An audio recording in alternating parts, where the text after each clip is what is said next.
So what does this Hyperion product do? Check it out. Open it up, and it's an empty void for you to fit your key in, like this. And you close it, and it blocks all RFID signal, so people can't copy your key digitally and steal your car if it's outside.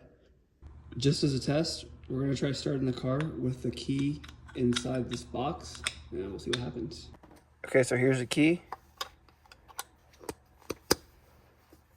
It's covered. Let's try to start it. Nothing. So now you know, this definitely blocks signal from your key to your car. Check them out and use code F90VIG for money off your purchase.